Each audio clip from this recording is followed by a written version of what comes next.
அது தெரிஞ்சு மருத்துவமனை கொண்டு போகிற வழியில் இருந்துட்டாருன்னு சொல்கிறாங்க. இப்போ இடத்துல அவ்வளோ பெரிய ஆக்சிடெண்ட்டில் யாருமே பிழைப்பா, மேஜர் ஆக்சிடெண்ட்டு. இந்த சூழ்நிலையில் கிட்டத்தட்ட 90களில் வந்து அவர் தான் கிங் ஆஃப் ப்ரொடியூசர். புது வசந்தத்தில் ஆரம்பித்து அவருடைய படங்கள் எல்லாமே அருமையான படங்களாக இருக்கும். குடும்ப பிணக்காக இருக்கும். ஒரே பிஜிஎம் கிளைமேக்ஸ் வரையும் ஒரு படத்தில் ஓடும். விஜய்க்கு மாஸ்டர் பீஸ் பூவே உனக்காகன்னு ஒரு படம் கொடுத்தாரு. துல்லாத மனம் துள்ளும், ஜில்லா, இதெல்லாம் அவர் கொடுத்த படம் தான் விஜய்க்கு. ஏன்னா விஜய் எவ்வளோ பெரிய மாஸ்டர் பீஸ் இப்போது பூவே உனக்காக. நெகட்டிவ் லவ் டுடே ஒரு படம் இருக்குது பாருங்கள், சோலட்சுமி நடிச்சிருப்பாங்க, லவ் ஃபெயிலியர் படம் தான் அதுவும். இந்த மாதிரியான படங்கள்லாம் அவர் கொடுத்தாரு. ஒரு இயக்குனர் வந்துட்டு இது எவ்வளோ முடிப்பேன், 50 லட்சத்தில் முடிப்பேன் அப்படின்னா 50 லட்சத்தில் முடிப்பேன், நீ 70 லட்சமாக வச்சுக்க, நல்லா படத்தைன்னு சொல்லுவாராம். அந்த மாதிரி குணாதிசயம் உள்ளவர்.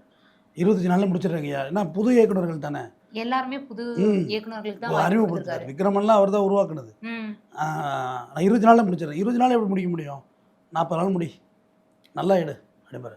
ஷூட்டிங் ஸ்பாட்டுக்கு போனதே கிடையாது அவர். யாராவது வந்துட்டு அவன் சுத்தமாக கேமரா வைக்க தெரியல அவனுக்கு படம் எடுக்கிறான்னா போய் பார்ப்பாராம். மற்றபடி எந்த தலையிடும் அவர் பண்ண மாட்டாராம். கதை கேட்டு கொடுத்தாச்சு இல்லை நீ பண்ணுன்னு. அதேமாதிரி ஒரு ஃப்ளாப் வாங்கிடுச்சுன்னு வைங்களேன், மறுபடியும் அதே கம்பெனியில் கூப்பிட்டு வாய்ப்பு கொடுப்பாராம், மறுபடியும் படம் எடுன்னு. நானே என் கம்பெனி இயக்குனர் மதிக்கெல்லாம் வேறு எப்படி வெளில கொடுப்பான் படம், நானே கொடுக்குறேன், மறுபடியும் படம் எடுன்னு. அந்த மாதிரி படங்களை கொடுத்தவர்.